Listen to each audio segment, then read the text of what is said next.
তাফসীর মাহফিল CHP।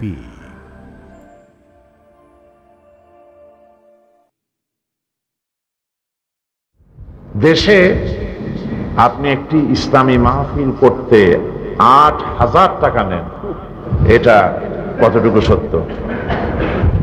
এ টাকাও নাকি কম নেবেন, ১ টাকাও কম নেবেন না। আশ্চর্য কথা। তো আপনি কি করে জানলেন যে আমি ৮,০০০ করে টাকা নেই আর ১ টাকাও কম নেই না? নিশ্চয়ই আপনাকে হয় আপনি দিয়েছেন, আর আপনি যদি না দিয়ে থাকেন তাহলে কারো মুখে শুনেছেন। যার মুখে শুনেছেন তাকে আপনার জিজ্ঞেস করা উচিত যে তিনি কার কাছে শুনেছেন। তিনিও বলবেন অমুকের কাছে শুনেছি।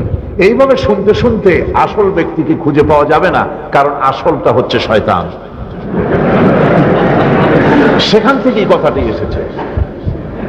আল্লাহ পাক সাক্ষী, আল্লাহ পাক সাক্ষী, এর থেকে বড় কথা তো আর নাই।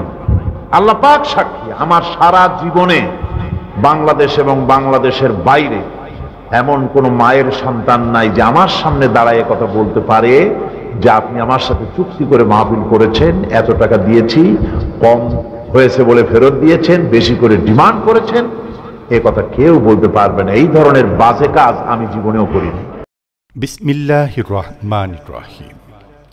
বিশ্ব বরেণ্য মুফাসসিরে কোরআন আল্লামা দেলাওয়ার হোসাইন সাঈদী তিনি কাতারে এক সুধী সমাবেশে এমন কিছু প্রশ্নের উত্তর দেন যা হয়তো আপনি জীবনে প্রথম শুনবেন।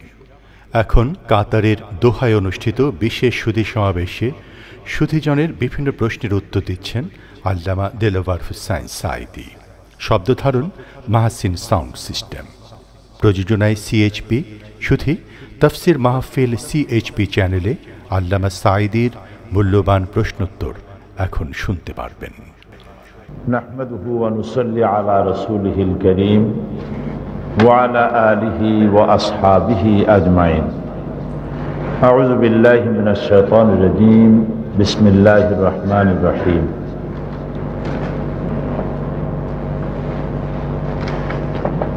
জনাব সভাপতি, হাজারাত উলামায়ে কেরাম,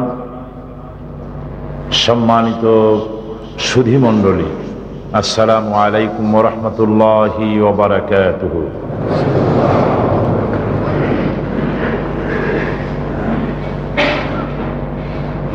আমরা আল্লাহ সুবহানাহু ওয়া তাআলার দরবারে শুকরগুজার হচ্ছি, যিনি একটানা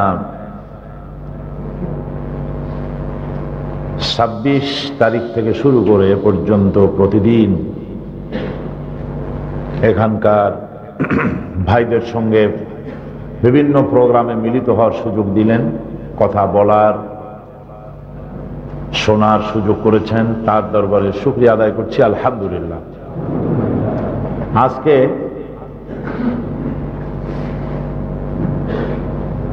এতদিন ধরে তো আমি প্রোগ্রামগুলিতে একতরফাভাবে অর্থাৎ এককভাবে কথা বলেছি, কিন্তু অনেকের মনে প্রশ্ন দানা বাঁধে এবং স্বাভাবিকভাবেই আলোচনা করতে না পারলে, সেসব প্রশ্নের জবাব না পেলে মনের মধ্যে এক শূন্যতা থেকেই যায়। আজকের এই অনুষ্ঠানের আয়োজন যারা করেছেন ভাবের আদান প্রদানের জন্য, ফ্রি স্টাইল প্রশ্ন করে যিনি যা জানতে চান বিভিন্ন বিষয়ের উপরে তারা প্রশ্ন করেছেন এবং সেই প্রশ্নের জবাব আমি আপনাদের সামনে পেশ করব বিমাশিয়াতিল্লাহ বিইজনিল্লাহ।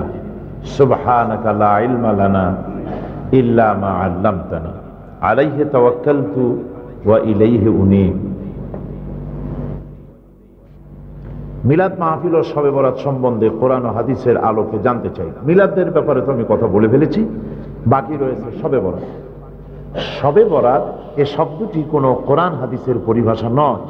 কোরআনে কারিমে, হাদিস শরীফে কোথাও শবে বরাত শব্দ নাই। এই শব্দ দুটি শব্দের সংমিশ্রণে যে শব্দটি হয়েছে, এই দুটি শব্দ, একটি হচ্ছে ফার্সি আর একটা হচ্ছে আরবি। সব হচ্ছে ফার্সি, যার বাংলা হচ্ছে রাত, আর বারাত হচ্ছে মুক্তি। মুক্তির রাত, মুক্তি রজনী বা সৌভাগ্যের রজনী, নানান রকমের কথা আমাদের দেশের লোকেরা বলে থাকেন। এই শবে বরাতের আমদানি সাবকন্টিনেন্টে সবচেয়ে বেশি পাকিস্তান, ইন্ডিয়া, বাংলাদেশ, এই তিনটি দেশেই শবে বরাত নিয়ে খুব বেশি বাড়াবাড়ি হয়। পৃথিবীর কোথাও কোনো মুসলিম দেশে শবে বরাত নিয়ে তারা চেনেই না শবে বরাত কবে এবং কি জিনিস। শবে বরাতের ব্যাপারে এর ফজিলত বয়ান করতে গিয়ে যে সমস্ত হাদিস টানা হয়, কোরআনে কারীম টানা হয়, কোরআনের আয়াত বলা হয়, শবে বরাতের ফজিলত সম্পর্কে যতগুলি আয়াত বলা হয় সবগুলি আয়াত হচ্ছে লাইলাতুল কদরের সপক্ষের আয়াত। সেগুলিকে টেনে এনে শবে বরাতের সাথে মিলানো হয়। এবং আমাদের দেশে খুব বাড়াবাড়ি করা হয়, রুটি তৈরি করা হয়, গোশত বানানো হয়, তারপরে বাজি পোড়ানো হয় এবং এগুলি সব করা হয়। সুতরাং এগুলি শরীয়তের দৃষ্টিভঙ্গিতে যা রাসূল কারীম সাল্লাল্লাহু আলাইহি ওয়াসাল্লাম করেন নাই, সাহাবা ইকরাম রিদওয়ানুল্লাহ তাআলা আলাইহিম আজমাইন করেন নাই, সেগুলি আমাদের করা উচিত নয়। জামাত ইসলামীকে মানুষ রাজাকার, আল বদর আর ছাত্র শিবিরকে রক কাটার দল বলা হয় কেন? খুব ভালোই বলেছেন। রাজাকার তো শব্দটা রাজাকার, শব্দটা হচ্ছে রেজাকার। এখন এটাকে বাংলায় উচ্চারণ করতে গিয়ে বাংলায় এটা রাজাকার হয়ে গেছে। কার রাজা? রেজাকার শব্দের অর্থ হচ্ছে ইংরেজিতে বলা হয় ভলেন্টিয়ার, আর বাংলায় এটাকে বলা হয় স্বেচ্ছাসেবক।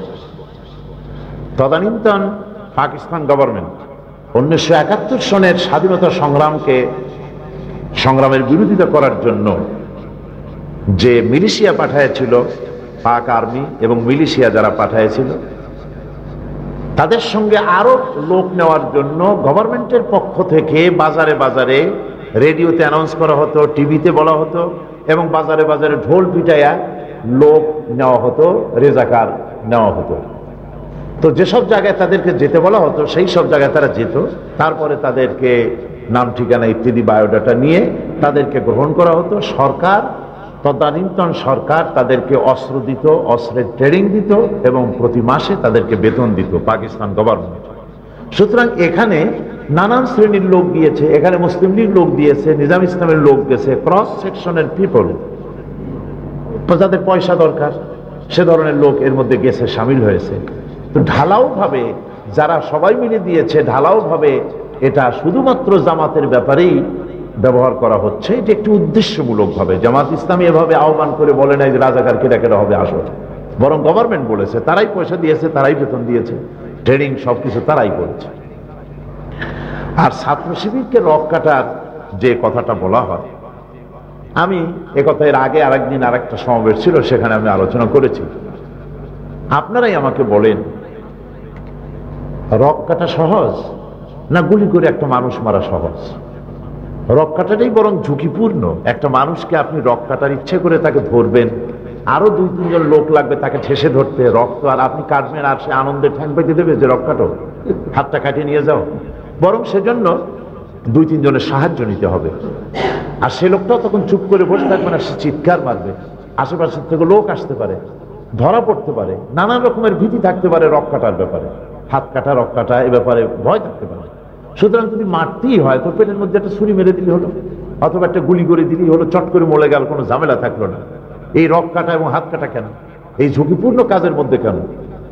মূল বিষয়টা হলো এ ধরনের একটি কথা বলে, এই ধরনের কথা বলে শিবিরের কাছ থেকে ইয়াং জেনারেশন যেন একটা প্যানিক সৃষ্টি হয়, তারা যেন এই আন্দোলনের সাথে শরিক না হতে পারে, এই জন্য এই ব্যবস্থা করা হয়েছে। এর আগের সরকার, বর্তমান যে সরকার, এর আগে যে সরকার ছিল, সেই সরকারের একজন বড় ব্যক্তির সঙ্গে আমার কথা হচ্ছিল। ঠিক এইভাবে তিনি আমাকে প্রশ্ন করলেন, শিবির তো রক কাটে, হাত কাটে। আমি বললাম, আপনার কাছে কোনো প্রমাণ আছে? আপনার তো অনেক ডিপার্টমেন্ট আছে, আপনার অনেকগুলি বিভাগ আছে যার মাধ্যমে আপনি খবর নিতে পারেন। সুতরাং আপনি নিজে যখন দেখেন নাই, আপনি কিসের দ্বারা খবর পেয়েছেন? বললেন যে পত্রিকাগুলি লেখে। তো পত্রিকার সব কথা আপনি বিশ্বাস করেন? উনি বললেন যে বিশ্বাস করবো ছাড়া উপায় কি, সব পত্রিকায় তো লেখে। তা আমি বললাম, পত্রিকার সব কথাই যদি বিশ্বাস করেন, তো পত্রিকা তো একথাও লিখছে যে বর্তমান সরকার দেশ চালাইতে পারে না, অযোগ্য, অপদার্থ, এ সব কথাও বিশ্বাস করেন?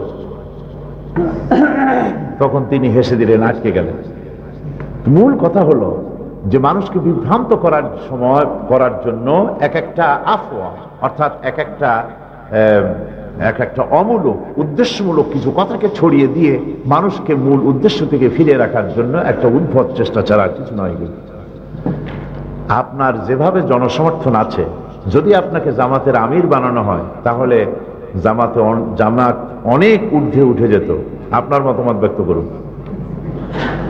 আমি এ জাতীয় চিন্তা কখনো করিনি, বরং জামাত ইসলামী যে সিস্টেমে অগ্রসর হচ্ছে, আলহামদুলিল্লাহ আমাদের কাজ চলতেছে সকল মহলের মধ্যে, আল্লাহর মেহেরবানি কাজ চলতেছে,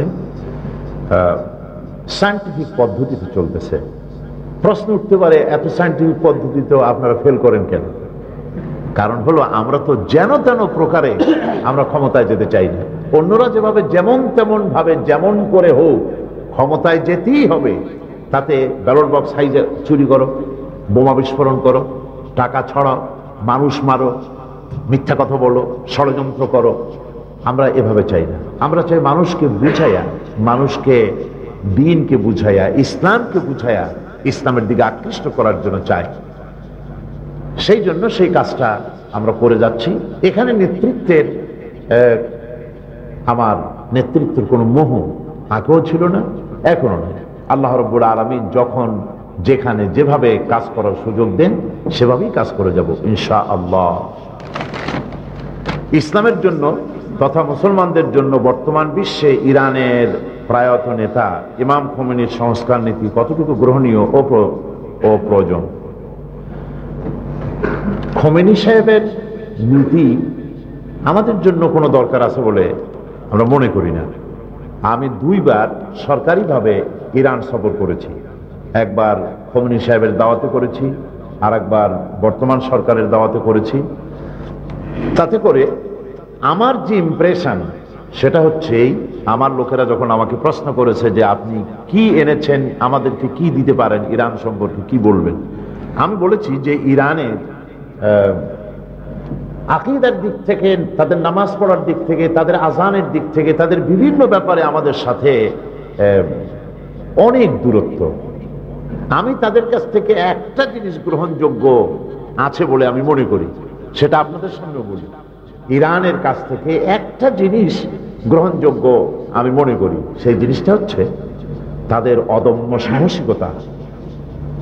আমেরিকার মতো একটা সুপার পাওয়ারের বিরুদ্ধে তারা যে লড়াই করেছেন, শাহাদাতের জজবা নিয়ে, কাফনের কাপড় মাথায় বেঁধে এত বড় বিরাট শক্তির সাথে যে তারা লড়েছেন, এই জিনিসটি, এই সাহসটি, এই জজবাটি দুনিয়ার যে কোনো দেশের মুসলমানরা গ্রহণ করতে পারে।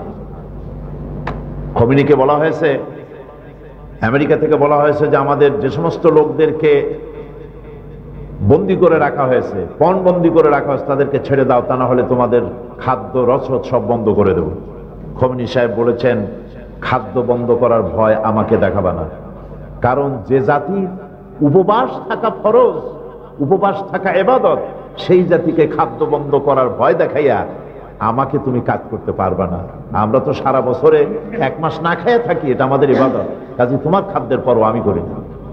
কিন্তু এই যে একটা বৃহৎ পাওয়ারের সঙ্গে এই জাতীয় কথাবার্তা বলা এবং তার বিরোধিতা করা, এবং সাম্রাজ্যবাদী আগ্রাসনবাদী শক্তিকে প্রদানত করেছে তারা যেভাবে, এই জিনিসটা পৃথিবীর যে কোনো দেশের মুসলমানেরা গ্রহণ করতে পারে। As opposing by the ulama kiram, what basis you have joined the Jamaat Islami party? ulama kiramদের বিরোধিতা সত্ত্বেও জামাত ইসলামীতে যোগদান করলাম কেন? এখন ulama kiram যারা বিরোধিতা করেন, আমরা ছোট হলেও আমরাও কিছু কোরআন হাদিস শিখেছি, কোরআন হাদিস কিছু জ্ঞান অর্জন করেছি। ইকামতি দ্বীন, দ্বীন প্রতিষ্ঠা করা, এটা হচ্ছে ফরজ দায়িত্ব। সেই ফরজ দায়িত্ব হিসেবে আমার চিন্তায়, আমার বিবেচনায় বাংলাদেশে একটি, এই আধুনিক যুগে একটা স্টেট পরিচালনা করার জন্য আহলে সুন্নাতুল জামাতের আকীদা অনুযায়ী আধুনিক বিশ্বে আধুনিক রাষ্ট্র পরিচালনার জন্য যোগ্যতা সম্পন্ন লোক তৈরি করছে জামাত-ই ইসলামী, এটা আমার কাছে প্রমাণিত। এই জন্যে আমি জামাত ইসলামীতে যোগদান করেছি। যারা বিরোধিতা করছেন ওনারা যদি এর থেকে ভালো কোনো পার্টি করতেন আমি অবশ্যই সেখানে যোগদান করতাম। এখনো যদি জামাতের চাইতে কেউ যদি কোনো ভালো ভালো পার্টি করেন তা আমি এটা পড়ে থাকুক কেন, আমি সেটাই যাবো ইনশাআল্লাহ। কাজে আমরা চাই, আমরা ইসলাম চাই। আমরা একথাও বলেছি যে বিএনপির সময় বলেছি, এখন আওয়ামী লীগের সময় বলছি, জামাত ইসলামে কি ইসলাম কায়েম করতে হবে এর কোনো মানে নাই। আওয়ামী লীগ সরকারও যদি বলে যে আমরা কোরআন সুন্নাহ অনুযায়ী দেশ চালাবো, আমি প্রকাশ্য ঘোষণা দিয়েছি যদি তা বলেন তারা জামাত ইসলামী করার কোনো প্রয়োজন নাই, আমরা তাহলে এই সরকারকেই সহযোগিতা করব। আমরা কোরআন সুন্নাহ চাই। যারা বিরোধিতা করেন জামাত ইসলামীর, ওনারা শুধু বিরোধিতাই করছেন, জাতির জন্য গ্রহণযোগ্য একটা সংগঠন কায়েম করা এ ব্যাপারে কি অবদান রেখেছেন? একটা সংগঠন, হ্যাঁ বিভিন্ন দল নাম আপনি বলতে পারেন, আমি দলের নামগুলি নিলাম না, ইসলামের বিভিন্ন দল আছে, কিন্তু তারা একটা ইসলামী দল বানাইলেই তো হলো না। আমার দেশে 60টা 64টা জেলা আছে। ইসলামী গভর্নমেন্ট মানে কি? গভর্নমেন্টটা পরিচালিত হবে ইসলামী আইন অনুযায়ী, ইসলামী কানুন অনুযায়ী। এখন আপনি ইসলামী গভর্নমেন্ট ফর্ম করলেন, 64টা ডিসি আপনাকে দিতে হবে। তা আপনি যদি কোনো মসজিদের ইমাম সাহেবকে ধরে ডিসি পদে যদি দিয়ে দেন, আগের থেকেই যদি কোনো ট্রেনিং দেওয়া না থাকে, তাহলে 5 দিন ডিসির চেয়ারে বসে পলায় যাবে, চালাইতে পারবে না। কথা ঠিক কিনা বলুন? এই যে বিসিএস পরীক্ষা দেয় কেন? লোকেরা সিভিল অ্যাডমিনিস্ট্রেশন পড়ে কেন? সিভিল অ্যাডমিনিস্ট্রেশন পড়তে হয় সিভিল গভর্নমেন্ট চালাবার জন্য যোগ্যতা অর্জন করতে হয়। আমার 460টা উপজেলা আছে, এই 460টি উপজেলার জন্য 460টা টিওনো দরকার হবে, 460টা ওসি দরকার হবে, 64টা এসপি দরকার হবে, ব্রুক্রাস দরকার হবে, টেকনোক্রাট দরকার হবে, রেডিও টেলিভিশন চালাবার জন্য টেকনিশিয়ানের প্রয়োজন হবে, বিশ্ববিদ্যালয় চালাবার জন্য যোগ্য প্রফেসর লাগবে। এই লোকগুলি যদি আগের থেকে আপনি তৈরি করার কোনো পরিকল্পনা না থাকে, তাহলে হঠাৎ করে আপনি পার্লামেন্টে গিয়ে ঝাড় ফুঁক দিয়ে ফারাক্কা সমস্যার সমাধান করতে পারবেন না। এটার জন্য ট্রেনিং এর প্রয়োজন। জামাত ইসলামী তো সেই ট্রেনিং দেয়, এটা একটা বিশ্ববিদ্যালয়ের মতো। আলহামদুলিল্লাহ, এটা বিশ্ববিদ্যালয়ের মতো। এখানে এমএ পাস করে যারা আসে, দ্বীনি জ্ঞান মোটেও অর্জন করে নাই, সেই লোক শুধু এমএ পাস করে জামাতে ভর্তি হয়েছে। জামাত ইসলামীতে আসার পর তাকে টাইটেল পাস করলে যে কোরআন হাদিস সম্পর্কে যে জ্ঞান হয়, অতটা জ্ঞান না দিতে পারলেও অন্তত জনসমক্ষে আলেমদের সামনে দার্সে কোরআন, দার্সে হাদিস পেশ করার মতো এবং বিভিন্ন মাসাইল সম্পর্কে জ্ঞান তাকে দেওয়া হয়। আপনারা দেশে গিয়ে দেখুন, আলহামদুলিল্লাহ বহুত ইংরেজি শিক্ষিত, আপনি দেখলে ঠিক পাবেন না। যারা চট্টগ্রামে যাদের বাড়ি আছে তাদেরকে বলি, চট্টগ্রাম বিশ্ববিদ্যালয়ের এক সময় নাম করা নেতা ছিলেন বিশ্ববিদ্যালয়ের অধ্যাপক মুফিজুর রহমান, ইংলিশে মাস্টার্স করেছেন, এখন একটা কলেজের ইংলিশ প্রফেসর তিনি। অধ্যাপক মুফিজুর রহমান সাহেব যখন বক্তৃতা করেন, আলেম ওলামা, সে দেওবন্দি ওলামা হোক আর আলিয়ার ওলামা হোক, হা করে তাকায় থাকে তার হাদিস, তার কোরআনের আলোচনা শুনে। আলহামদুলিল্লাহ, জামাত ইসলামী একটা নাম নিলাম, এরকম বহু আছে জামাত ইসলামী এভাবে করেছে। আবার যারা টাইটেল পাস করে এসেছেন, দুনিয়া সম্পর্কে জ্ঞান রাখেন না। পররাষ্ট্রনীতি কারে বলে, সুপার পাওয়ার কারে বলে, ন্যাটো কারে বলে, আসিয়ান কাকে বলে, সার্ক কাকে বলে, সেন্টো কাকে বলে, সিয়াটো কাকে বলে, লিগ অফ নেশনস কাকে বলে, ইউনাইটেড নেশনস অর্গানাইজেশন কাকে বলে, এগুলি জানারই কথা না। মাদ্রাসার থেকে পড়ে এসছে, মাদ্রাসায় টাইটেল পাস করে আসছে। এদেরকে আল্লাহর মেহেরবানি এমন জ্ঞান এখানে দেওয়া হয় যাতে করে আপনি যদি বলেন যে ইসলামী রাষ্ট্র হলে পরে তার পররাষ্ট্রনীতি কি ধরনের হবে, আপনি বলুন, আপনাকে অন্তত ঘন্টাখানেক তিনি বুঝাইতে পারবেন কোরআন হাদিস থেকে। ইন্টারেস্ট ফ্রি সুদবিহীন ব্যাংকিং সিস্টেম কিভাবে চলবে? সুদ যদি বন্ধ করে দেন, তাহলে ট্রেড ইন্টারন্যাশনাল আপনি কিভাবে করবেন? কোরআন হাদিস দিয়ে বলেন, তিনি বলতে পারবেন। এইভাবে করে এটা একটা বিশ্ববিদ্যালয়ের মতো আল্লাহর মেহেরবানি, যেখানে যার যেটুকুন অভাব থাকে সে অভাবটুকুন পূরণ করে দেওয়ার জন্য প্রচেষ্টা করা হয়। সেজন্যই জামাত ইসলামী যত লোকের বিরোধিতা করুন, এই বিরোধিতার হার এখন কমে আসতেছে আলহামদুলিল্লাহ। শানিত বিরোধিতা অনেক অংশে কমে আসতেছে, আরো বাকিটুকুনও যেন কমে যায়, আপনারা সকলে দোয়া করুন আল্লাহ পাক আমাদের মধ্যে পারস্পরিক মহব্বত যেন বৃদ্ধি করে দেয়, আমরা বলি আমিন। দিন প্রতিষ্ঠার কাজে হরতাল, অসহযোগ প্রভৃতি কর্মসূচি নেওয়া শরীয়তের দৃষ্টিভঙ্গি কি? হরতাল, অসহযোগ জিনিসটা তো জনগণের জন্য কষ্টকর, আর যা আল্লাহর বান্দাদেরকে যেসব জিনিস কষ্ট দেয় তা শরীয়ত জায়েজ রাখে না। কিন্তু অনেক সময় নাজায়েজ জিনিস বাধ্য হতে হয়, যেমন ছবি তোলা নাজায়েজ কিন্তু কোনো কোনো ক্ষেত্রে জায়েজ। আপনি গভর্নমেন্টের বিরুদ্ধে জনগণের দাবি, এই দাবি উত্থাপন করবেন গভর্নমেন্টের কাছে কিভাবে?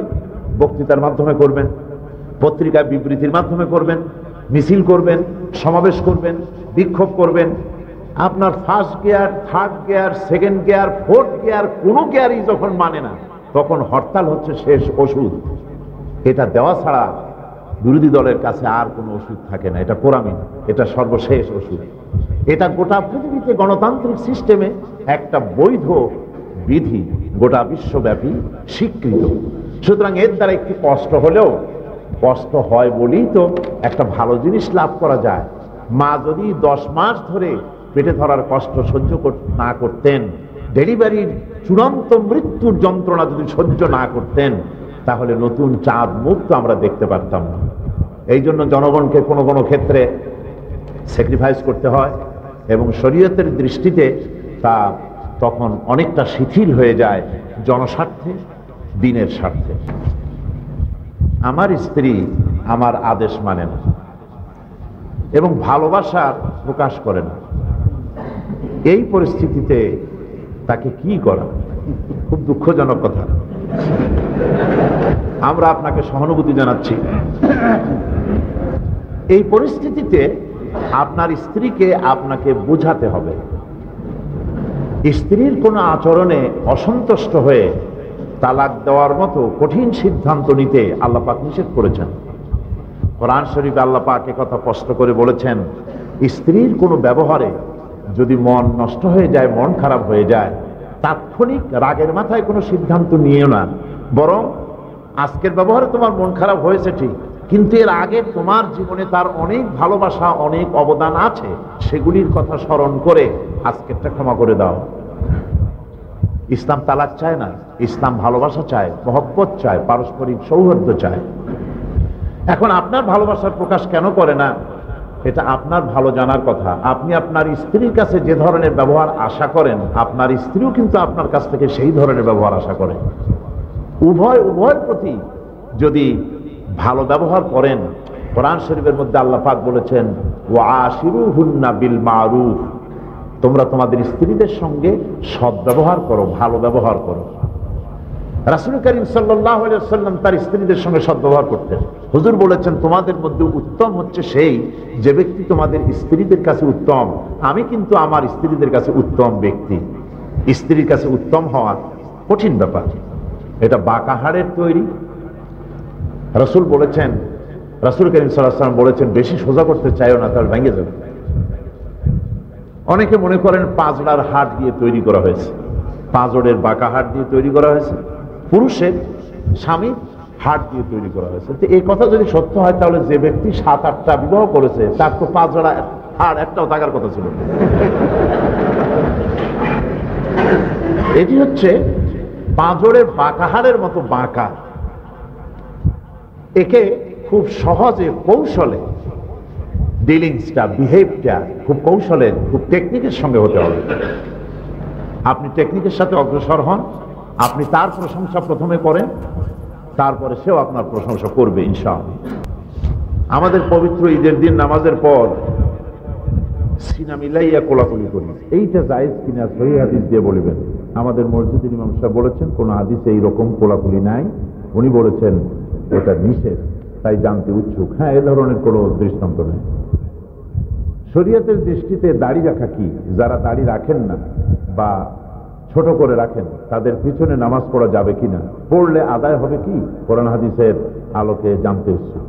রাসূল করিম সাল্লাল্লাহু আলাইহি ওয়াসাল্লাম বলেছেন, দাড়িকে লম্বা করো, মোষকে খাটো করো, এটা হুজুর বলেছেন। তো দাড়ি রাখতে হবে, এটা রাসূল করিম সাল্লাল্লাহু আলাইহি ওয়াসাল্লামের হুকুম। আর কোনো কোনো হুকুম তো রসুলের, কোনো কোনো হুকুম তো ওয়াজিব ফরজের কাছে চলে যায়। কাজী রসুলের এই হুকুম মানতে হবে মুসলমানদেরকে। দাড়িওয়ালা লোক থাকতে দাড়ি চেনা যায় না, এই জাতীয় লোকদের ইমামতি করতে না দেওয়াই উত্তম। কিছু কিছু লোক আছে দাড়ি এত ছোট করে রাখে যে দূরবীন ছাড়া দেখার উপায় না যে দাড়ি আছে কিনা। এটা কিন্তু ঠিক নয়। এই জন্য দাড়ি রাখলে যখন রাখবেনি, যখন দাড়ি রাখবেনি মেহরবানি করে ভালো করেই রাখবেন, ছোট্ট ছোট্ট করে, অথবা দুই দিক দিয়ে কামাইয়া এইখানে একটু হনুভূতির মতো রাখা, এর কোনো মানে নেই। দাড়ি ভালো করে রাখাই উচিত। একজন মুসলমান হিসেবে নিয়মিত নামাজ আদায় করি, রোজা রাখি, সৎ কাজ করি, কিন্তু ইসলামী কোনো আন্দোলনের সাথে জড়িত নই, মানব রচিত দলের সাথে কাজ করি, তাহলে আমি কি ইসলাম বিরোধী হলাম?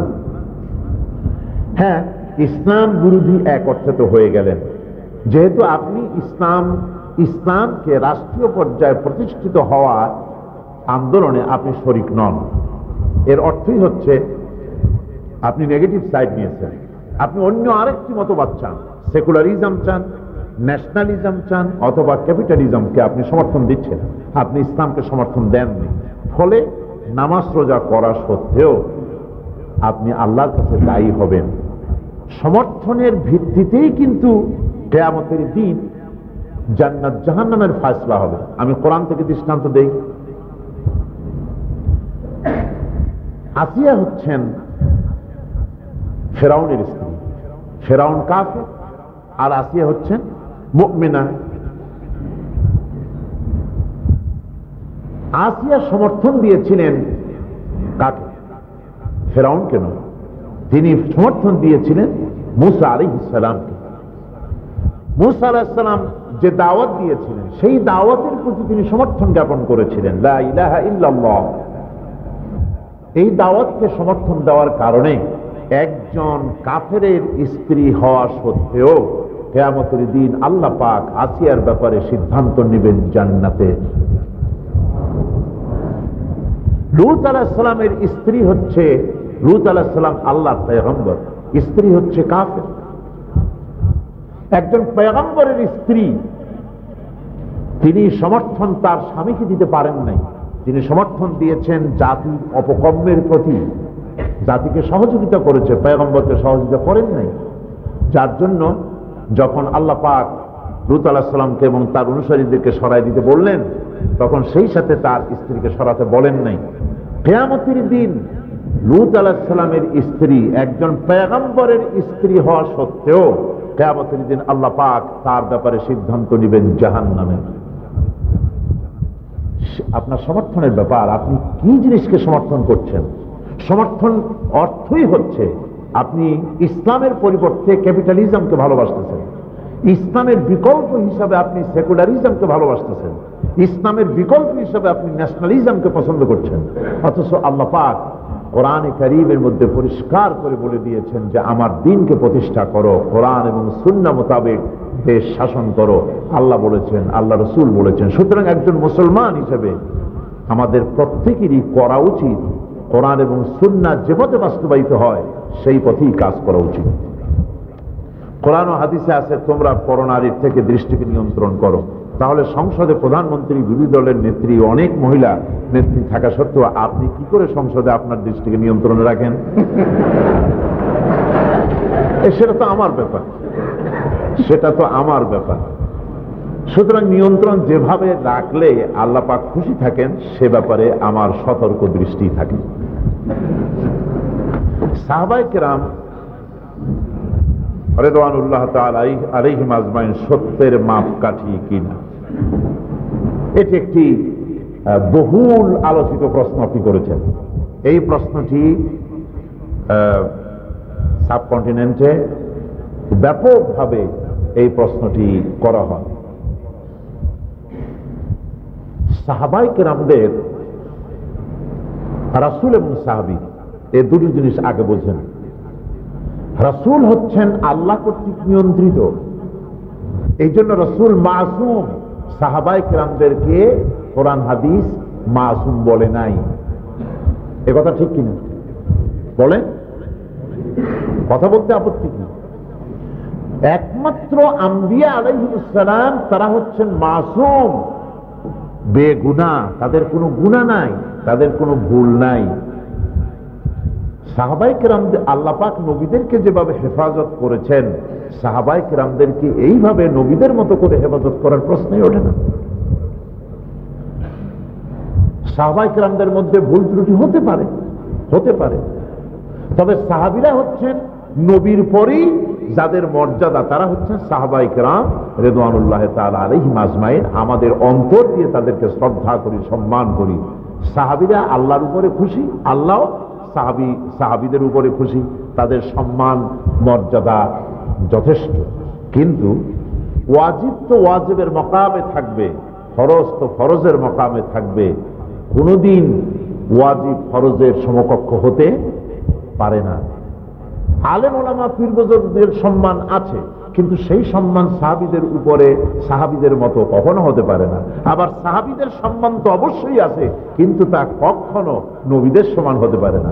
নবীদের মর্যাদা তো অবশ্যই আছে, কিন্তু তা কখনোই কোনোভাবেই কোনো অবস্থাতেই আল্লাহর সমকক্ষ হতে পারে। রাসূল যদি সত্যের মাপকাঠি হন আর সাহাবীও যদি সত্যের মাপকাঠি হন, তাহলে দুইয়ের মধ্যে আপনি পার্থক্য করবেন কি করে বলুন আমাকে? সত্যের মাপকাঠি রাসূল করিম সাল্লাল্লাহু আলাইহি ওয়াসাল্লাম। এখানে আমি সোনা এবং কষ্টি পাথরের দৃষ্টান্ত দিতে পারি। সোনাটা খাঁটি কিনা, ধরুন এই জিনিসটা স্বর্ণের, ফর এক্সাম্পল এটা স্বর্ণের। এখন এই স্বর্ণটা খাঁটি কিনা সেটা বোঝার জন্য, যাচাই করার জন্য কি ব্যবহার করা হয়? কষ্টি পাথর। কষ্টি পাথর দিয়ে দেখতে হবে যেটা সত্যিই সোনা কিনা। রাসূল করিম সাল্লাল্লাহু আলাইহি ওয়াসাল্লাম হচ্ছেন সত্যের মাপকাঠি, কষ্টি পাথর। এই সত্যের মাপকাঠি কষ্টি পাথর দিয়ে ঘষা খাঁটি সোনা হচ্ছে সাহাবায়ে কেরাম রিদওয়ানুল্লাহি তাআলা আলাইহিম আজমাইন। আর সোনা যতই খাঁটি হোক, তা কোনোদিন কষ্টি পাথর হতে পারে না। কোরআনে কারীম আল্লাহ রাব্বুল আলামিন বলেছেন, ফাইন তানাযাআতুম ফি শাইইন ফারুদ্দুহু ইলাল্লাহি ওয়ার রাসূল। কোন ব্যাপারে যদি তোমাদের মধ্যে মতানৈক্য দেখা যায়, তাহলে তোমরা আল্লাহ এবং রাসূলের দিকে প্রত্যাবর্তন করো, সাহাবীদের দিকেও প্রত্যাবর্তন করে কথা বলা হয়নি। সুতরাং রাসূল করিম সাল্লাল্লাহু আলাইহি ওয়াসাল্লামের মর্যাদা সকলের উপরে, তিনি সত্যের মাপকাঠি। আর সাহাবায়ে কেরাম হলেন রাসূলের সত্যের মাপকাঠিতে ঘষা খাঁটি সোনা। তাদের মর্যাদা পৃথিবীর সমস্ত মুসলমানদের চাইতে শীর্ষ মর্যাদা হচ্ছে সাহাবায়ে কেরামদের। তো নবীর যে কোয়ালিটি, নবীর যে মর্যাদা, সেই মর্যাদার সাথে সাহাবীদেরকে তুলনা করা সঠিক নয়। হযরত মুহাম্মদ সাল্লাল্লাহু আলাইহি ওয়াসাল্লাম কে আপনি বিভিন্ন মাহফিলে মহামানব বলে উল্লেখ করেছেন। কবি গোলাম মোস্তফা তার বিশ্বনবী গ্রন্থে তাকে মানুষ এবং অতি মানুষের তিনি ছিলেন সমন্বয়, এবং অন্যত্রে অতি মানুষ বা পূর্ণ মানুষ বলেছেন। পার্থক্য বুঝাইয়া দিয়া বুঝাইলে খুশি হবে। হ্যাঁ, উনি মহামানব। মানব এবং মহামানব এ দুটির মধ্যে পার্থক্য আছে। কথাটি আর একটু পরিষ্কার করে বলি, বুঝতে সুবিধা হবে। মানব অতি মানব, আর মানব আর মহামানব, এই দুটি কথার মধ্যে খুব পার্থক্য। মানব হচ্ছি আমরা, রাসূলও মানব, তিনিও মানুষ, কিন্তু তিনি মহামানব। কিভাবে? আমরা সেই মানব যারা আমরা মানবীয় দুর্বলতার ঊর্ধ্বে উঠতে পারি না। ভালো করে বুঝুন, আমরা মানুষ, আমরা মানবীয় দুর্বলতার ঊর্ধ্বে উঠতে পারি না। আমাদের মধ্যে পক্ষপাতিত্বের দুর্বলতা আছে, আমাদের মধ্যে মিথ্যে বলার প্রবণতা আছে, আমাদের মধ্যে স্বার্থপরতার প্রবণতা আছে, স্বজন প্রীতির প্রবণতা আছে, তারপরে ওজনে কম দেওয়া, খাদ্যে ভেজাল দেওয়া, আইল ঠেলা, এসব কিছু মানবীয় দুর্বলতার ঊর্ধ্বে আমরা উঠতে পারি না। মুহাম্মদ সাল্লাল্লাহু আলাইহি ওয়াসাল্লাম মানব, কিন্তু মহামানব। এসব মানবীয় দুর্বলতা থেকে তিনি অনেক অনেক অনেক ঊর্ধ্বে। কোন মানবীয় দুর্বলতা তাকে স্পর্শ করতে পারে না। মানুষ, মানব আর অতি মানব। মুহাম্মদ সাল্লাল্লাহু আলাইহি ওয়াসাল্লাম অতি মানব নন, মহামানব। অতি মানব হচ্ছে মানবীয় গুণাবলী থেকে যিনি ঊর্ধ্বে, মানবীয় গুণাবলী থেকে যিনি ঊর্ধ্বে তিনি হচ্ছেন অতি মানব। তারা হচ্ছে ফেরেশতারা। রসুল অতি মানব নন, আমরা মানব, রসুল মহামানব। অতি মানব নন এই জন্য যেহেতু আমরা ঘুমাই, রসুলও ঘুমাতেন। এগুলি মানবীয় কোয়ালিটি, মানুষের যা যা প্রয়োজন, নিত্য প্রয়োজনীয় জিনিসগুলি আমাদের যেমন আছে, রসুলের এগুলি ছিল। আমরা ঘুমাই, রসুলও ঘুমাতেন। আমরা বিবাহ করি, বাচ্চা হয়, রসুল বিবাহ করেছেন, বাচ্চা হয়েছে। আমরা বাজারঘাট করি, হুজুরও বাজারঘাট করেছেন, রসুল বাজার করেছেন। কাফেররা এই জন্য বলেছে মালে হাজার রসুল, কি আশ্চর্য রসুল যে আমাদের মতো বাজারে আসে, খায়। তাদের চিন্তা ছিল যে রসুল যিনি হবেন তিনি বাজারে আসবেন কেন, খাবেন কেন, ঘুমাবেন কেন? এই চিন্তাটা হচ্ছে কাফেরদের। আমাদের দেশে একজন শুনছিল যে অমুক পীর সাহেবের 5 ছেলে আর 9 মেয়ে, শুনে গজে সর্বনাশ, তাহলে আর বিশ্বাস করব কারে? চিন্তা করছে পীর সাহেব মানুষ, এর বাচ্চা কাচ্চা হবে কেমন? এই হচ্ছে ব্যাপার। রসুল হচ্ছেন, তাহলে কথাটা আমরা পরিষ্কার করি, আমরা হচ্ছি মানব, রসুল হচ্ছে মহামানব। নবীরা সব মহামানব, কিন্তু অতি মানব নন। দেশে আপনি একটি ইসলামী মাহফিল করতে 8,000 টাকা নেন, এটা কতটুকু সত্য? এ টাকাও নাকি কম নেবেন, 1 টাকাও কম নেবেন না। আশ্চর্য কথা। তো আপনি কি করে জানলেন যে আমি 8,000 করে টাকা নেই আর 1 টাকাও কম নেই না? নিশ্চয়ই আপনাকে হয় আপনি দিয়েছেন, আর আপনি যদি না দিয়ে থাকেন তাহলে কারো মুখে শুনেছেন। যার মুখে শুনেছেন তাকে আপনার জিজ্ঞেস করা উচিত যে তিনি কার কাছে শুনেছেন। তিনিও বলবেন অমুকের কাছে শুনেছি। এইভাবে শুনতে শুনতে আসল ব্যক্তিকে খুঁজে পাওয়া যাবে না, কারণ আসলটা হচ্ছে শয়তান। সেখান থেকেই কথাটি এসেছে। আল্লাহ পাক সাক্ষী, আল্লাহ পাক সাক্ষী, এর থেকে বড় কথা তো আর নাই। আল্লাহ পাক সাক্ষী, আমার সারা জীবনে বাংলাদেশ এবং বাংলাদেশের বাইরে এমন কোন মায়ের সন্তান নাই যে আমার সামনে দাঁড়ায় কথা বলতে পারে যে আপনি আমার সাথে চুক্তি করে মাহফিল করেছেন, এত টাকা দিয়েছি, কম হয়েছে বলে ফেরত দিয়েছেন, বেশি করে ডিমান্ড করেছেন, এ কথা কেউ বলতে পারবে না। এই ধরনের বাজে কাজ আমি জীবনেও করিনি, আলহামদুলিল্লাহ, আল্লাহ শুকর। কোরআনে কারিমের তাফসীর করা, মাহফিল করা, এটা আমার পেশা নয়, এটা আমার নেশা। আল্লাহ পাক যেটুকুন শিখাইছেন মেহেরবানি করে সেটুকুন মানুষের দুয়ারে দুয়ারে পৌঁছবার চেষ্টা করি। আমার সংসার কিভাবে চলে প্রশ্ন উঠতে পারে। আমি এ পর্যন্ত 21খানা বই লিখেছি, আলহামদুলিল্লাহ। বইগুলি দেশে এবং বিদেশে চলে, বাংলা ভাষায়, ইংরেজি ভাষায় অনুবাদ হয়ে দেশে বিদেশে চলছে। সর্বশেষ বই বেরিয়েছে সেটা 350 পৃষ্ঠার, এটা 5 খণ্ড বেরোবে। কোরআনে কারিমের গবেষণাধর্মী এক বই, যেটা 5 খণ্ডের প্রথম খণ্ড বাজারে বেরিয়ে গেছে, আলহামদুলিল্লাহ। নাম হচ্ছে তালিমুল কোরআন। এভাবে করে মোট 21খানা বই আছে, যে বইয়ের বিক্রয় লব্ধ পয়সা আমি পাই। একটা বাড়িতে আমি থাকি, সেই বাড়ি থেকে কিছু ভাড়া আসে, এ দিয়ে আলহামদুলিল্লাহ আমার সংসার যাত্রা সম্মানজনক ভাবে আল্লাহ পরিচালিত করেন, হালাল ভাবে, আলহামদুলিল্লাহ, আল্লাহ শুকর। আপনারা জেনে গেলেন। এরপর যদি কেউ এই কথা বলে, আপনি তো 8,000 কম বলছেন, কোন কোন জায়গায় 50,000 বলে, কাজে আপনারা চ্যালেঞ্জ করবেন। যদি কেউ ধরনের বলে, চ্যালেঞ্জ করতে পারবেন। তাবলীগী জামাত ও জামাত ইসলামের মধ্যে পার্থক্য কি? তাবলীগী জামাত জামাতের বিরোধিতা করে কেন? তাবলীগী জামাত ও জামাত ইসলামের মধ্যে পার্থক্য কি? এটা হচ্ছে প্রথম প্রশ্ন। তাবলীগী জামাত আর জামাত ইসলামের মধ্যে পার্থক্য হচ্ছে, তাবলীগী জামাত মানুষের ইসলাহ চায়, মানুষের ইসলাহ ব্যক্তিগত, নামাজ, রোজা, হজ, যাকাত ইত্যাদি এই কাজগুলি মানুষকে দাওয়াত দেন, কলেমা শুদ্ধ করে, নামাজকে পরিশুদ্ধ করেন, দোয়া কুনুত শিখায় দেন, পায়খানায় কিভাবে যেতে হবে, কিভাবে বেরোতে হবে, মসজিদে কেমনে ঢুকতে হবে, কেমনে বেরোতে হবে ইত্যাদি সম্পর্কিত ইসলামের প্রিলিমিনারি স্টেজ, প্রাথমিক পর্যায়ের কাজগুলি ওনারা করে থাকেন। আর জামাত ইসলামী তারা ইসলাম, মানুষের ব্যক্তির ইসলাম, তার পারিবারিক ইসলাম, তার রাজনৈতিক ইসলাম, ইসলাহে মুআশারাত, ইসলাহে সিয়াসত, তার রাজনীতি, তার অর্থনীতি, তার সমাজনীতি, তার পারিবারিক নীতি, তার জীবনের সকল ক্ষেত্রে পরিবর্তন চায়। কোরআন এবং হাদিস অনুযায়ী তাদের মধ্যে পরিবর্তন আনয়ন করতে চায়। সুতরাং একটাকে যদি প্রাইমারি বলা যায় তো অন্যটাকে বিশ্ববিদ্যালয় বলা যায়। এখন প্রাইমারি স্কুল যদি দাবি করে যে আমরা সব, তাহলে তো বিশ্ববিদ্যালয়ের কোনো মূল্যই থাকে না। প্রত্যেকটার ক্ষেত্র আলাদা। প্রাইমারি আছে বলেই তো হাই স্কুলগুলি বাঁচে। প্রাইমারি স্কুল হচ্ছে ফিডার সেন্টার, এই ফিডার সেন্টার আছে বলে হাই স্কুল বাঁচে, হাই স্কুল আছে বলে কলেজ বাঁচে, কলেজ আছে বলে বিশ্ববিদ্যালয় বাঁচে। প্রাইমারি বন্ধ করে দেন, আপনার হাই স্কুল কলেজ ইউনিভার্সিটিতে 5-10 বছর পর আর একটাও ছাত্র পাওয়া কথা ঠিক কিনা? সুতরাং তাবলীগী জামাত একটা গুরুত্বপূর্ণ কাজ করতেছেন। আমি আমার অন্তরের অন্তঃস্থল থেকে তাদেরকে শ্রদ্ধা জানাই, মোবারকবাদ জানাই, আমি তাদেরকে সম্মান করি, মহব্বত করি।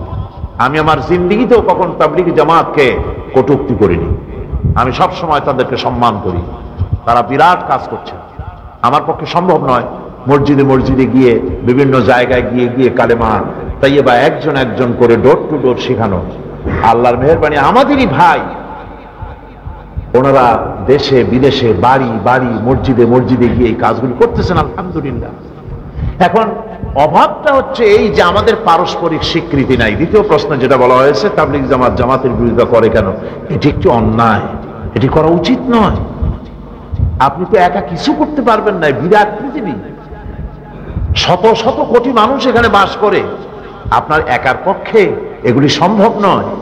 সুতরাং আপনি আপনার কাজ করুন, আমাদেরকে আমাদের কাজ করতে দিন। আপনারা আমাদেরকে ভালোবাসুন এবং কিছু কাজ করতেছি তার স্বীকৃতি দেন, আমরাও আপনাদেরকে স্বীকৃতি দিয়েই রাখছি। সুতরাং বিরোধিতা কেন? আমি এইভাবে মনে করি যে একটা জমিন, ফসলের ক্ষেত, এই ক্ষেতটাকে কেউ তো চাষ করুন। এক চাষি সব পারবে না, কেউকে চাষ করতে হবে, কেউকে এই জমিনে বীজ বপন করতে হবে, কেউ এসে এতে কীটনাশক ওষুধ ছড়াবে, কেউ এতে সার দেবে, কেউ বেড়া দিয়ে ছাগল ভেড়ার হাত থেকে এটাকে রক্ষা করবে। তারপরে ফসল কাটলে পাকলে ফসল আমরা গোলাজাত করতে পারবো। এখন এইভাবে করে জমিনের চাষ বিভিন্ন লোকেরা করতেছে, খেদমত করতেছে। শুধু চাষি যদি দাবি করে যে সবটুকুন কৃতিত্ব আমার, তাহলে এটি বুদ্ধিমানের কাজ হবে না। আপনি চাষ করেছেন, আপনার কৃতিত্ব আছে, আপনি চাষ না করলে বীজ বপন করা যেত না। আবার বীজ না থাকলে আপনি চাষ করে করতেনটা কি?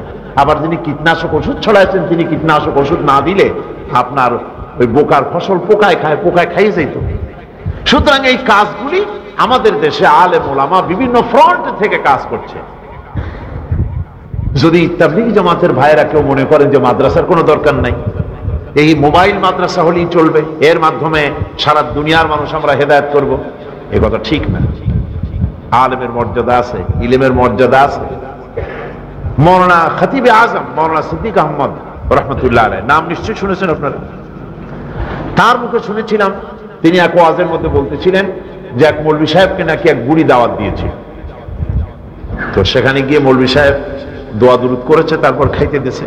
খাবারের পরে খাবার দিয়েছে তরি তরকারি ছিল, মুরগি কচু এ দিয়ে রান্না করেছে খুব সুন্দর করে। মৌলভী সাহেব খেয়ে বলছেন, বুড়িমা রান্না এত সুন্দর হয়েছে আপনার, এই যে মুরগি দিয়ে যে কচু তরকারি রান্না করেছেন এত মজা হয়েছে, ঝোলটা খাইলাম, জোশটা এত মজা হয়েছে, মুরগি আপনি জবাব না দিলেও পারতেন, এত মজা হয়েছে ঝোল। বুড়ি বলছে, মৌলভী সাহেব জোশ মজা হয়েছে তো মুরগির কারণে, এটা আন্দাজে কেমনে মজা হবে? সুতরাং তাবলীগী জামাতে যে মজা, এই মজা তো আলেমদের কাছ থেকে আসছে। মাওলানা ইলিয়াস সাহেব রহমতুল্লাহ আলাইহ একজন আলেম ছিলেন। কাজী মাদ্রাসার দরকার নেই, আলেমদের দরকার নেই, এগুলো ঠিক না। যারা ওয়াজ নসিহত করছেন তাদের গুরুত্ব আছে, যারা মাদ্রাসা মসজিদ ইমামতি করছেন তাদের গুরুত্ব আছে, যারা ইসলামের বইপত্র লিখছেন তাদের গুরুত্ব আছে, যারা ইসলামের নামে রাজনীতি করছেন, আপনি করছেন না রাজনীতি, তাবলীগ জামাতের ভাইয়েরা আপনারা রাজনীতি করছেন না, কিন্তু গভর্নমেন্ট যে সমস্ত অন্যায় কাজ করছে তার প্রতিবাদ তো কাউকে না কাউকে করতে হবে। সেই প্রতিবাদটা কে করবে? পার্লামেন্টে আল্লাহ পাক আমাকে নিয়েছেন, কৃতিত্ব সবটা আল্লাহ পাকের। ওইখানে স্পিকারকে মাথা ঝুঁকাইয়া তারপরে সম্মান প্রদর্শন করতে হয়। রুলস অফ প্রসিডিওরে লেখা আছে, 263 নম্বর বিধিতে পরিষ্কার লেখা। স্পিকার নিজে এবং যত লোক এখানে যাতায়াত করবে, সংসদ সদস্যরা অবশ্য, তারা যাওয়ার সময় বেরোবার সময় সর্ব অবস্থায় স্পিকারকে মাথা নিচু করে তাকে সম্মান প্রদর্শন করতে হবে। আমি প্রথম দিনেই এই দৃশ্য দেখলাম। কিন্তু প্রতিবাদ করব কিভাবে আমার জানা নাই। পার্লামেন্টারি নর্মস আছে আলাদা, সেগুলি জানতে হবে। এ জানতে আমার 3-4 দিন লেগেছে। আমি রুলস অফ প্রসিডিওর পড়লাম, এর প্রতিবাদ কেমনে করতে হবে সে ধারা আমি বের করে ফেললাম। সেই ধারার উপরে আমি দাঁড়িয়ে বক্তব্য রাখলাম যে কোন মানুষ, কোন মুসলমান আল্লাহ রাব্বুল আলামিন ছাড়া কোন মানুষের সামনে সম্মানের জন্য মাথা নত করতে পারবে না। এটা সুস্পষ্ট শিরক। কোরআন দিয়ে হাদিস দিয়ে বুঝানো। আলহামদুলিল্লাহ পুরো হাউস বুঝলো। স্পিকার সাহেব ঘোষণাই করলেন আমি আপনার সাথে একমত। আলহামদুলিল্লাহ। এখন ওই পার্লামেন্টে তো আপনি যান নাই, আল্লাহ আমাকে নিয়েছিলেন বলে রাজনীতি করি বলি ওখানে যেতে পেরেছি, এবং এই শীত থেকে অন্তত পার্লামেন্টকে রক্ষা করা গেছে আলহামদুলিল্লাহ। সেখানে দাঁড়িয়ে দাঁড়িয়ে তারা নীরবতা পালন করবে। আওয়ামী লীগের একজন সম্মানিত সদস্য মারা গেলেন, হবিগঞ্জের জনাব শরীফুদ্দিন সাহেব, উনি ইন্তেকাল করেছেন। প্রস্তাব উঠল পার্লামেন্টে যে আসুন আমরা ওনার সম্মান নীরব হয়ে দাঁড়াই। আমি বললাম মাননীয় স্পিকার, নীরবতা অবলম্বন করে আমরা ওনার রুহের উপরে কি বাড়াইতে পারবো? আমরা তো আমাদের মা বাপের রুহের ব্যাপারে এই ধরনের প্রহসন করি না। আমার মা বাপের, আমাদের মা বাপের কবরের কাছে যখন দাঁড়াই অবশ্যই সেখানে গিয়ে আমরা কোরআন শরীফ পড়ি, দরুদ পড়ি, তাদের জন্য দোয়া করি। এইভাবে নীরব হয়ে দাঁড়ায় থেকে লাভটা কি? তারা কি, আচ্ছা আপনি বলেন, এতে যদি লাভ হয়, ওনার রুহু যদি কিছু পায়, 5 মিনিট কেন, আমরা সারাক্ষণ খাড়াই থাকি, কপালে যা আসতাই হোক। আর কিছুই যদি না হয় তাহলে আসুন, এটা তো আমার মাহফিল না। আমার মাহফিল হলে আমি নিজেই বলতাম যে আপনারা দরুদ শরীফ পড়েন বা সূরা পড়েন, এটা আপনার। আপনি বলেন সকলকে সূরা ফাতিহা পড়েন, সূরা ইখলাস পড়েন, 3 বার দরুদ শরীফ পড়েন। স্পিকার সাহেব বললেন যে পড়েন সবাই সূরা ফাতিহা পড়েন, সূরা ইখলাস পড়েন। আলহামদুলিল্লাহ বলেন, আলহামদুলিল্লাহ। সুতরাং রাজনীতি না করলে ওখানে গিয়ে তো এই কথাগুলি বলা যেত না। তারপরে বিসমিল্লাহ অনুবাদ করে পড়ছে, আল্লাহ শব্দ উঠায় দেবে। এই সমস্ত বিরুদ্ধে কে কথা বলবে যদি রাজনীতি করা না হয়? আমি মদ এবং জুয়ার ব্যাপারে বিল তৈরি করেছি। আমি এখানে বসে থাকিনি, এখানে এসেছি, আমি বইপত্র ইত্যাদি সাথে করে নিয়ে এসেছি, এবং এই কয়েকদিনে আমি ফাঁকে ফাঁকে মদ এবং জুয়ার সম্পর্কে বিল রেডি করে ফেলেছি। আগামী সংসদে আল্লাহ যদি আমাকে বাঁচায় রাখেন, মদ জুয়াকে উৎখাত করার জন্য বিল উত্থাপন করব ইনশাআল্লাহ। তো এগুলি তো ওয়াজ নসিহত করে বন্ধ করা যাবে না। আমি তো 3 যুগ ওয়াজ করেছি, 3 যুগ, একটানা 36 বছর। সুদ জুয়া জেনা ব্যভিচার বন্ধ করতে তো পারিনি। এই সিস্টেমে বন্ধ হবে ইনশাআল্লাহ। পার্লামেন্টে যদি এটা আইন হয়, কারো ওয়াজ করা লাগবে না, কোনো পীর সাহেবের ওয়াজ করা লাগবে না, কারো দোয়া করা লাগবে না। বিনা দোয়ায় আর বিনা ওয়াজে সুদ বন্ধ হয়ে যাবে। গভর্নমেন্ট যদি বিল অ্যাকসেপ্ট করে, সুদ বন্ধ হয়ে যাবে, ঘুষ বন্ধ হয়ে যাবে, জেনা বন্ধ হয়ে যাবে। এটা আইন পাশের জায়গা। সুতরাং যারা রাজনীতি করে, ইসলামের রাজনীতি, এবং এই পথে রাজনীতি করতে গিয়ে মারা যায়, তাদেরকে একটু সম্মান করেন, তাদের জন্য একটু দোয়া করেন, বলেন যে আমি ইসলামের কাজ করছি, ওরাও ভালো কাজ করতেছে। আপনি এই কথা বলার দরকার নাই যে আপনারা জামাত ইসলামী করেন, বলার দরকার নাই, কিন্তু তারা ভালো কাজ করছে স্বীকৃতিটা দেন। তাদের বিরুদ্ধে বদনাম করে, ফতোয়া দিয়ে, গালাগালি করে লাভটা কি? আমি সকলকে উদার হওয়ার জন্য বিনীত অনুরোধ জানাই, আসুন আমরা উদার হই, আমরা পরস্পরকে ভালোবাসতে শিখি। আল্লাহর কারণে, রাসূলের কারণে আমাদের পরিচয়টা বড় করতে শিখি, তাহলে ইনশাআল্লাহ আমাদের কামিয়াবি কেউ ঠেকাতে পারবে না ইনশাআল্লাহ। জামাত ইসলামের সাথে বাংলাদেশের হক্কানি উলামাদের বিরোধ, এর প্রধান কারণ জামাত প্রতিষ্ঠাতা সৈয়দ মওদুদী কতিপয় রচনা।